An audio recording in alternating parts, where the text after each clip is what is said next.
Halo anak-anakku, apa kabar? Saya harap kalian semua sehat-sehat ya. Walaupun kita di rumah, kita harus semangat belajar ya. Hari ini kita akan belajar dari tokoh yang namanya Esther ya, perempuan pemberani ya. Tapi sebelumnya saya ingatkan kita ya untuk selalu sehat, untuk selalu menjaga kesehatan kita, ya istirahat yang cukup, ya berolahraga, makan makanan yang sehat ya. Jangan lupa kalau bepergian memakai masker ya. Dan jangan lupa kita harus berdoa ya, kita mempercayakan seluruh hidup kita kepada Tuhan Yesus ya, yang senantiasa akan melindungi kita, membawa keselamatan kepada kita. Oke, anak-anakku, apa yang kita bisa pelajari dari tokoh Esther ini ya, anak-anakku? Sikap peduli dan tanggap ya terhadap penderitaan sesama semakin menipis ya. Manusia zaman sekarang sering cenderung memperjuangkan kepentingannya sendiri ya, atau keluarga sendiri, atau kelompoknya masing-masing. Nah, permasalahan yang lebih berat dihadapi oleh mereka yang miskin adalah ya, yang menderita dan yang tak berdaya. Mereka tidak memiliki siapapun untuk dapat mereka andalkan. Nah, situasi semacam ini terjadi juga di negara kita Indonesia ya. Kita masih melihat ya orang-orang kecil seperti anak-anak gelandangan, buruh kecil, kaum miskin ya, nyaris tidak dapat perhatian dari pemerintah. Ya, jadi kepedulian dan keprihatinan dan sikap setia kawan ini kurang menjadi semangat dalam memperjuangkan kesejahteraan bersama. Nah, ini harus kita coba lihat sama-sama ya. Dan akibatnya apa? Akibatnya terjadi kesenjangan ya, yang semakin luas antara yang miskin dan yang kaya ya, dalam dunia ekonomi dan pendidikan ya. Ada yang tidak bisa sekolah ya, tetapi di sisi lain ada yang dapat sekolah dengan mudah ya. Anak-anakku ya, kalau kita belajar dari tokoh-tokoh pejuang wanita ya, siapa sih yang bisa kita jadikan contoh? Siapa masih ingat pahlawan perempuan atau pahlawan wanita ya, yang memperjuangkan kemerdekaan bangsa kita, atau yang membela kaum yang tertindas, kaum yang tersingkir ya, kaum yang tidak dipandang dalam masyarakat. Nah, kalau lihat gambar ini tahu ya. Yang pertama itu gambar Cut Nyak-Dien, yang kedua itu gambar R.A. Kartini, yang ketiga itu gambar Dewi Sartika. Nah, pahlawan-pahlawan inilah yang mereka dengan jiwa dan raga mereka memperjuangkan kemerdekaan Indonesia, memperjuangkan nasib perempuan ya. Dan mereka mengorbankan jiwa dan raga mereka untuk mereka yang tertindas. Dan ada tokoh lagi yang namanya Marsina. Nah, ada yang kenal? Ada yang tahu? Iya, Marsina ini adalah tokoh yang memperjuangkan atau berani untuk memperjuangkan nasib buruh ya. Buruh adalah mereka yang mereka yang bekerja tetapi kurang mendapat perhatian ya, soal upah mereka yang kecil dan lain sebagainya ya. Marsina mampu untuk memperjuangkan, bahkan mengorbankan nyawanya demi memperjuangkan kesejahteraan buruh ya. Dan juga ada tokoh lain. Ini siapa namanya? Ya, ini adalah Bunda Teresia ya. Selama lebih dari 45 tahun Bunda Teresia melayani orang yang miskin, sakit, yatim piatu dan sekarat bahkan ya.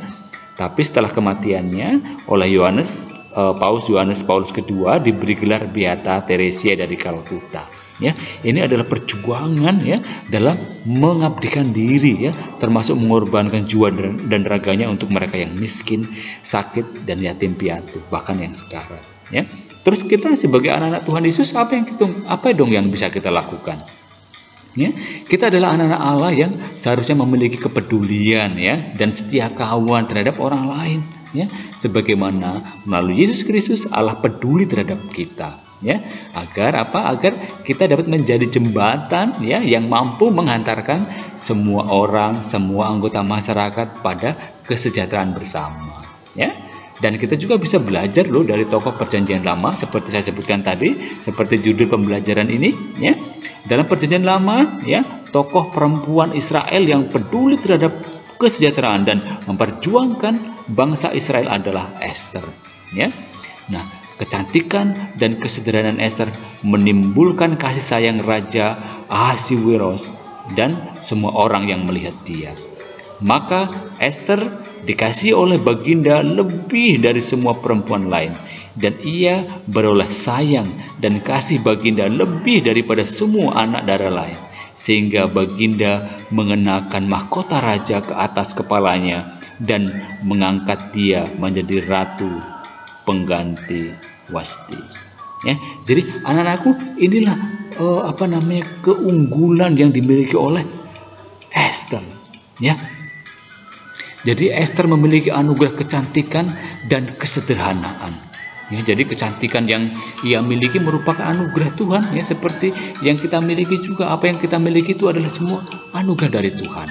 Ya, dengan kecantikan wajahnya serta keelokan hatinya, ya, Esther berperan sebagai perempuan yang berani memperjuangkan kebenaran demi keselamatan bangsanya.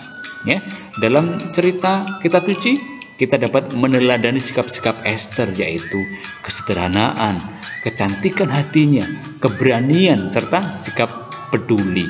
Nah, ini yang juga harus menjadi perhatian bagi kita untuk bisa kita teladani. Kita juga harus mampu bersikap sederhana, ya.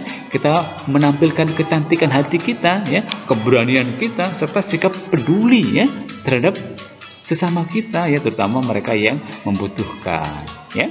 Esther sebenarnya bisa hidup bahagia di dalam istana raja dan memiliki apa saja yang ia minta, ya.